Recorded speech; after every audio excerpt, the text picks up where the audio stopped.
Hey everyone, Katie and Eric here, First Coast Heroes team at Navy to Navy Homes, and we have a goal to bring value to you, answer your questions. We kind of posed out to social media, hey, what are some common questions that you have? And what was really great is we did get a good response. Great response. We got a lot of some good questions. And what I noticed is that some of the questions I feel we've answered before, but the way it was phrased was different, and it got me thinking. In our industry, we sometimes say the same words over and over and kind of describe things the same way over and over, but really we need to take a different viewpoint and answer it that way. So thank you for your questions. We're going to really try and speak normally and not use too many big real estate-y terms to just kind of answer the question. We're just going to kind of talk back and forth. I know Eric's got the list here. I've got the list of questions here that we got over the week. So thank you so much for posting your comments and your questions down in the comments threads.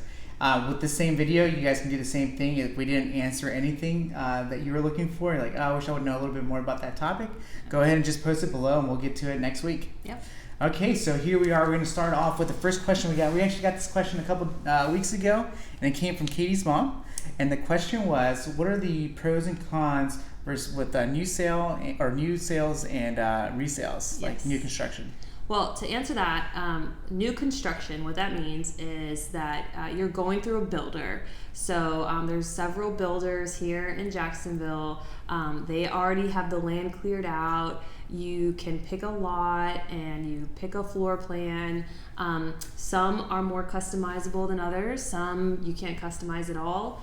But basically what you do is you pick a lot, you pick your floor plan, you pick some design features, and if you do it from the ground up, it takes 6 to 9 months, I think. But there's also an option to buy new construction.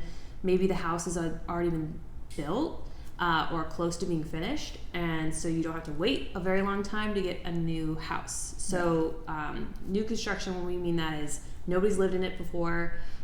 It's brand new, all the systems are new, and you pretty much go into a community that will more than likely have an HOA. Right. Whereas resale, the home could be 10 years old, 100 years old.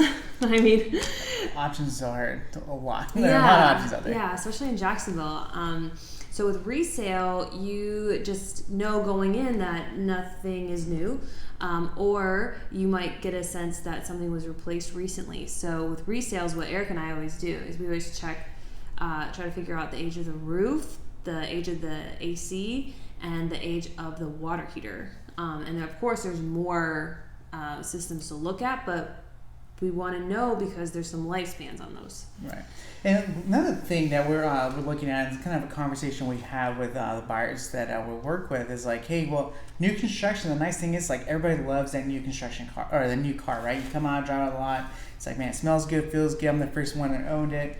But you know the history. You know the history. Those you, but you don't know how well that car is going to perform. Mm-hmm. Same thing with the house, guys. Like new construction home, everything built by man has flaws. So you don't know how well that house was built. The house is going to settle. Something's going to happen. So you do run into that issue. With the resale, maybe like a house has been around for 10, 15, 20 years, 30 years, 100 years.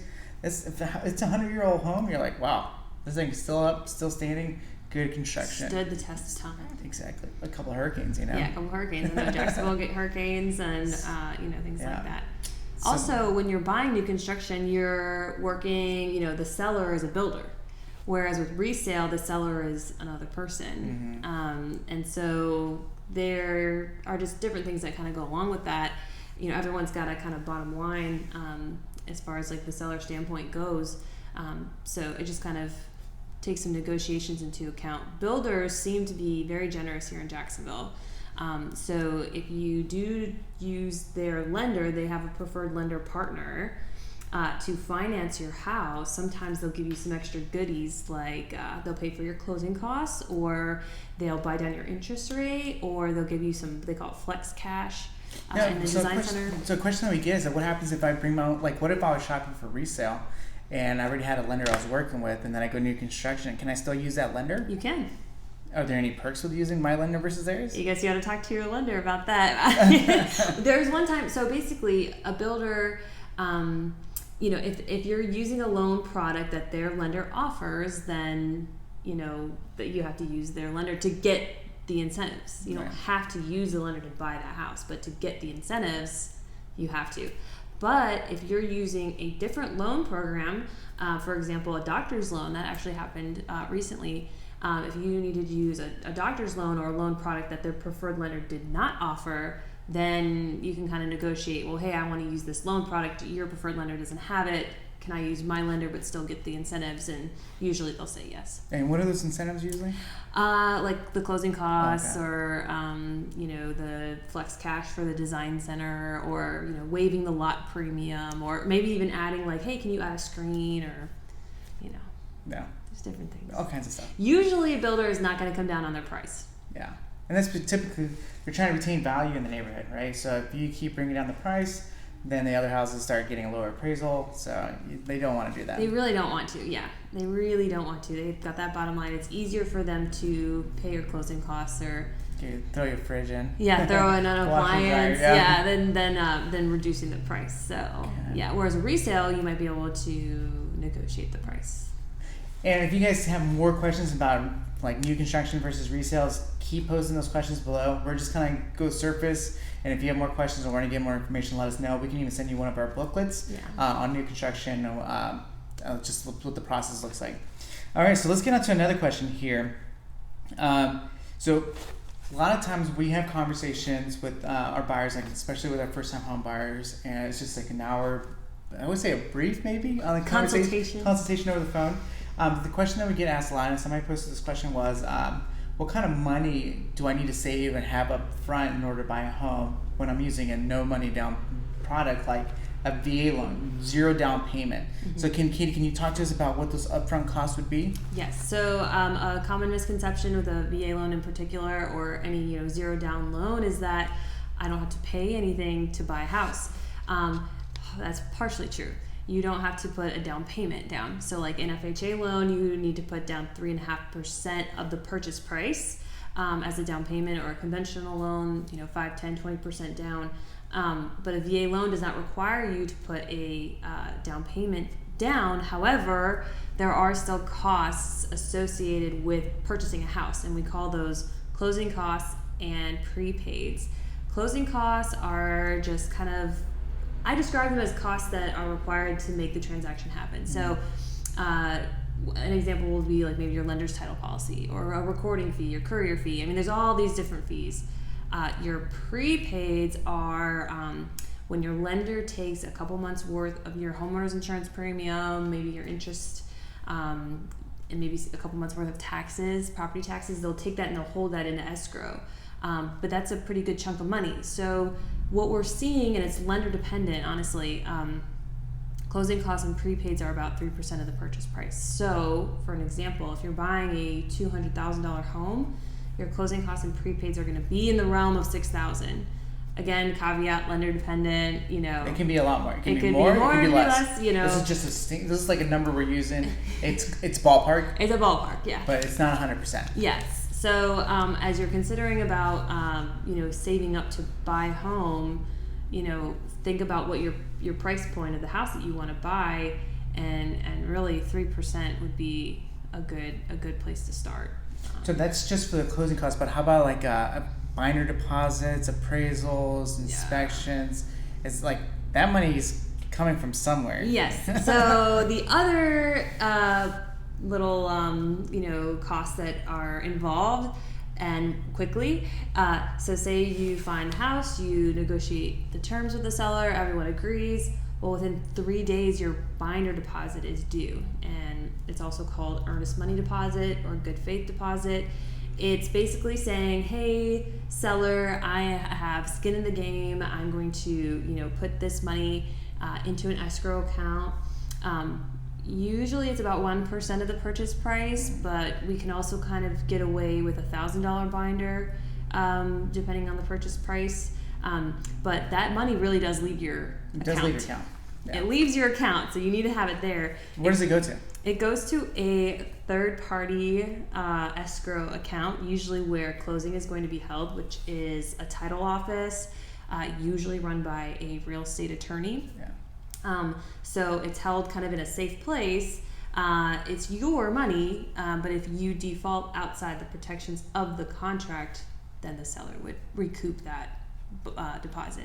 And we have a video that we've done before, so if you want to check that out, go ahead and click it up here, and it just talks about what the title company does. Oh yeah. Mm-hmm. And then, so binder deposit, and then also you may want to do a home inspection. It's highly encouraged. You want to make a little investment before you make a big one. So a home inspection, depending on the inspections that you get and what you need, ballpark $500.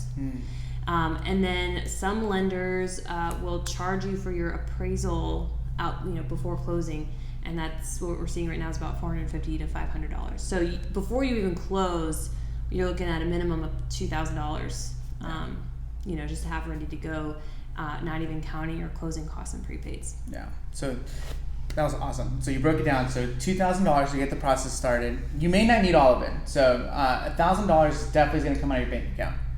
$500 for the inspections. You can probably put on a credit card if you want to go that route. Appraisal, you can probably put on your credit card. Some lenders will just charge it with the closing costs, so at the end, so you may not even need to use that. But just to be safe, we like to cushion everything up front.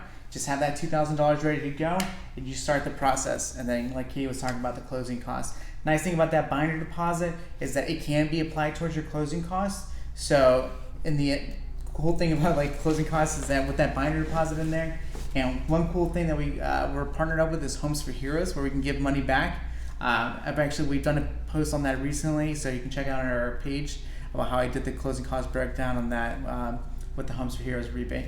Okay. Well, I think one thing I want to add before we move on, I think it's important to discuss is you also want to plan for after you move in. Oh yeah. First of all, moving is expensive in general, but you also, especially if you're moving into a home that's been vacant, something's gonna break. So we're gonna try and get you that home warranty, but that phone call is still some money, and you want to kind of start maintaining a maintenance budget as a homeowner, because you can't call a landlord anymore. So when you purchase that home and you get those keys, you're responsible. So start training yourself to kind of keep a maintenance budget. Yeah. And then something that kind of buffers is that, say you close in January. Your first mortgage payment isn't due until March 1st. So you kind of have a month or two to kind of cushion the upfront costs. So just wanted to add those 2 points. No, I really appreciate that. So we'll move on to our next questions here. So before people come up and want to talk to a real estate agent, we're seeing that people are getting prepared anywhere between a year out, 9 months out, 6 months out. So for that person that's getting ready to buy a home, what are some things they can do to get prepared for the home buying process? We definitely want to make sure your finances are in order. Don't quit your job. Ooh, that's a big one. Right? It sounds simple, right? But yeah, have employment history. Lenders will verify that you are employed and will, be employed. And I'll tell you why. This is really good. This actually happened to us. When I was getting out of the Navy, back in 2016, I'm like, I have access to my VA loan. So no big deal, right? I'm just going to go and call these guys up, get the VA loan, move to Jacksonville, be able to buy a house, no big deal. So I got out of the Navy, didn't have a job on that way over here because we were going to do real estate. Yeah. But it wasn't like a W-2, something verified income. Yeah. So the lender pretty much said, hey, shit, mate, without a job, man, you can't buy a house. I was like, I guess that's a good point.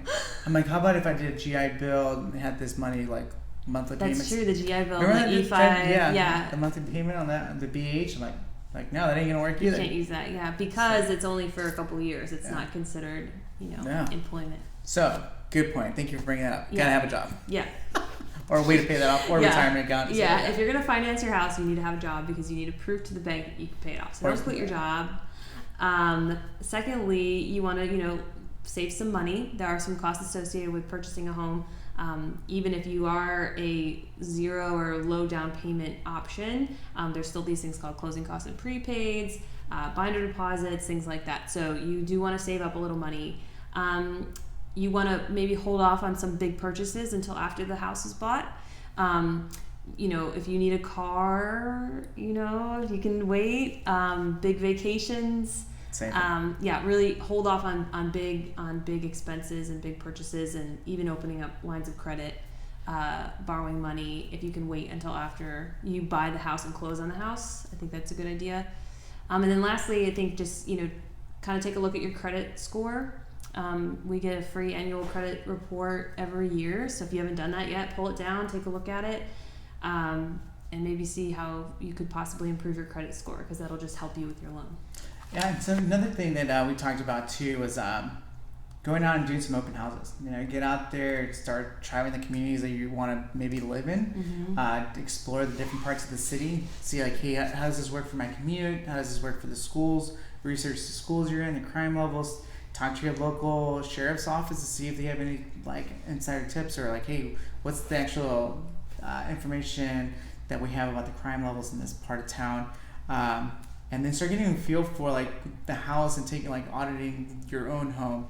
Like, hey, is 3-bedroom, 2-bath really good for me, or do I really need a 4-bedroom, 2-bath, size, square footage? Find out the square footage you're in right now in your home. Compare that to a house that's bigger, maybe smaller.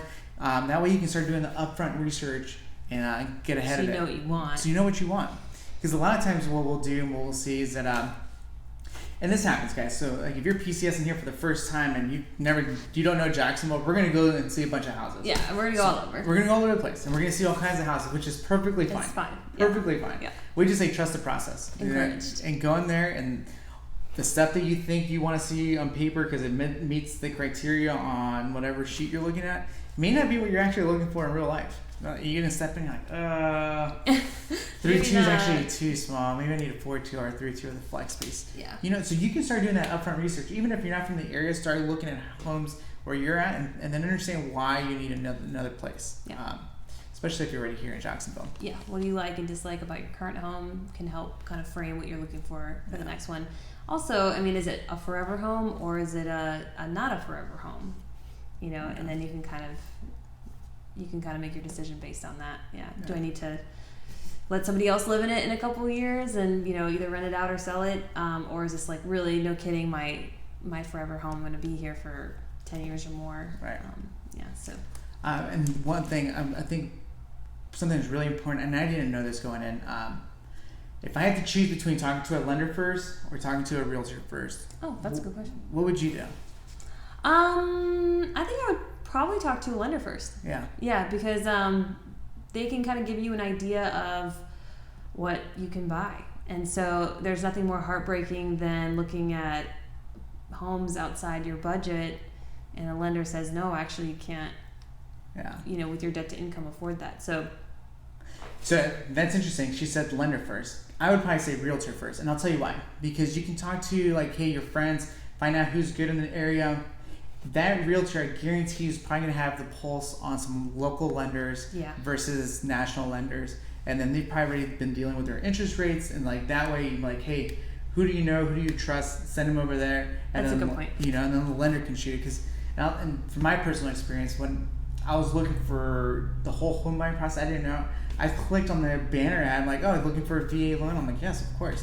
Well, it happened to be, a big box lender. Big box lender, and they didn't have my best interest in mind because they were charging me all kinds of random fees. I'm like, but I didn't know. Yeah, and they recommended a realtor, but it was somebody in the network, not somebody they knew personally. Right. Yeah, that's true. So it's interesting. So I don't think there's any wrong answer. I think it's where we were at. Yeah, so. Yeah. That's a really. I see your point. I see your point. Definitely going with okay, so I think that was all of our buyer questions. Now, we did have some seller questions. Some of our sellers were out there asking us, hey, what are my responsibilities during escrow period? And what escrow period is like after my house goes under contract to the time I close on it. So when I sign the papers and the house is no longer mine. What are some things that sellers are responsible to do? Well, per the contract, you are to leave it in the same condition as when it went under contract, with the exception of normal wear and tear, of course. But you have to keep the utilities on. Yeah. Sometimes if sellers are gone, like, oh, I got a contract, I'm turning off my JEA bill. And then we come into the house, it's 85 degrees. That's really bad. Like, that's really, really bad. Don't do that. You have to maintain the utilities until you close. So you definitely want to maintain the security of the home. If you're not going to be there, during escrow, maybe install some security cameras or, do some security walkthroughs. But yeah, really just maintaining the condition and then allowing access for inspections or appraisals or realtors, within reasonable limits, but you have to grant access to the house for those things to happen, a surveyor to come out, things like that. Yeah.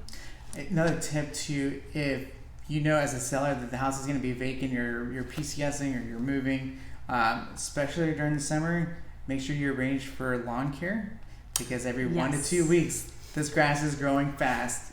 So just hire and it's a huge person. turnoff when huge, buyers are going through. Yeah. So like every 2 weeks, get your lawn mowed. Yeah. Security camera. So that's a big one we've been seeing a lot lately. The other day we had a camera that was following us around. I was kind of freaky, the little R2D2 looking guy. Yes. But can you talk to us a little bit about video surveillance versus audio surveillance and what's allowed, what's not allowed? Can they all be allowed? Maybe just break it down for us. Break it down. Okay, well, I can speak to Florida. Sure. So you are actually not allowed to audio record somebody in your home without their written consent. So unless you're going to be standing at the door with a disclosure statement and getting their signature, you cannot record their conversations, their audio. A lot of times people kind of get caught up, not on purpose, by accident, because the Ring system or whatever, can which one I saw the other day was nanny cams. That people are using using a Ring camera as a nanny cam. A nanny cam or the baby monitors. Baby monitors. So yeah, that's recording. It could record, I guess, if you're accessing it. So much smart devices out there. It's illegal, or we always think Alexa's listening, but she's laughing right now. Yeah, right. But visual recording is allowed. You have to disclose it though. I know you're probably thinking, oh, it's right out there in the open for anyone to see, but no, you have to disclose that. So you have to make sure you tell your realtor, hey, I have this security camera. I do intend to have it rolling for showings, so that way we can disclose that to the agent showing the property. So no audio, visual is okay with disclosure. Mm-hmm. Good. So what about us? Okay, so another question that we get was like during the escrow period, what are my seller responsibilities? Who do I need to call in order to take care of my previous payoff amount, like my mortgage, right? Do I need to talk to the lender? Or do I talk to the title company? Who do I talk to? Yeah, really, it's pretty easy. The title company can kind of take care of all that for you. They can look all of that up. So you really don't have to do anything, because what happens at closing is all the wires and fundings get crossed. So as the buyer comes in and brings their loan, as a seller, that money is then first paying your loan off, paying your closing costs off, and then the remainder will then come to you in a check or wire. So the title company takes care of all that. And how fast do you know? Like, how fast do sellers get paid after we close? I mean, if it's a wire, instantly. Say we close in the morning, you should see the funds that afternoon. That's nice. If you close at 5-6 p.m. you I see that next day on a Friday. You may not see it till Monday. Yeah. Yeah. So moral of the story: don't close on Friday at 5 p.m. And another thing I thought of, kind of seller responsibilities is open communication. If something happens, all of a sudden, a bankruptcy, or you take out a lien on your property, or like, I'm just gonna take a HELOC out, or or something devastating happens maybe in your marriage and you're getting a divorce or something. We need to know kind of the status of that. So if anything were to change with that financial situation, we would need to know. No. I think that's it for this week with all the great questions you guys had. Thank you so much for doing this with me. This was fun. We have so much information we just want to pump out there. We're passionate about providing information, knowledge, resources. Yeah. Because when we shop for things too. Yeah. Cars, shoes, electronics. I don't know that stuff. We love looking up things and kind of hearing reviews or hearing insider knowledge, and for people that literally do it in and out every day. So if you guys have any other questions, I'm going to drop the little link right here so you can see, or you can get a hold of us. You can also reach us at our website, www.firstcoastheroes.com. Or just we're really hard to reach. We're really hard to reach, right? I think our information's everywhere. Everywhere, yeah. So seriously, guys, just comment below, or send us a message or an email, text us. and just whatever. Yeah. Just give us a question, send it. Yep. Happy to answer them. Yep. All right, guys. Well, thank you so much for watching. We really hope they're provided a lot of value for you and You feel equipped. equipped to take on the home buying and home selling process. Yes. Thanks, guys. Take care. Bye.